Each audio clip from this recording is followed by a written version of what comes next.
حضرتك هي الحريقة دي ابتدت من الساعة 12 إلا ربع مساء امبارح بالليل.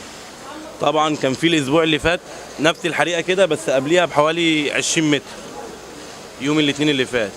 طبعا نشبت من 12 بالليل ولا في مطافي ولا في أي خدمات من ناحية الدولة.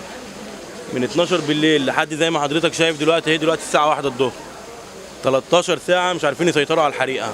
طلعوا في الفضائيات الساعة 2 بالليل قال لك الحريقة سيطرنا عليها ومفيش أي حاجة، وزي ما حضرتك كده شايف. والمطافي تبعد عن هنا 30 متر بالظبط، واحنا المفروض يعني كدولة وكحكومة احنا في العاصمة هنا، والمطافي ما تبعدش 30 متر. 13 ساعة عشان نطفي حريقة مش موجودين. طب حضرتك في الصعيد الناس تعمل ايه؟ والله يعني عشان اقول لك سبب يبقى انا كده راجل كذاب. ليه؟ الاسبوع اللي فات كان عطلة وما كانش في حد في السوق كله ونفس الحريقة حصلت، واحنا كمواطنين لحقنا وسيطرنا عليها.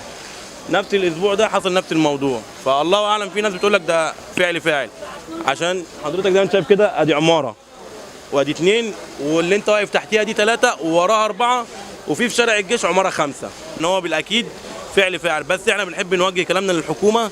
اللي بيحصل ده ما يرضيش ربنا. ده احنا في العاصمه، القاهره دي العاصمه بتاعت جمهوريه مصر العربيه. فين بقى مصر وفين الامن وفين الامان وفين الامكانيات اللي بيقولوا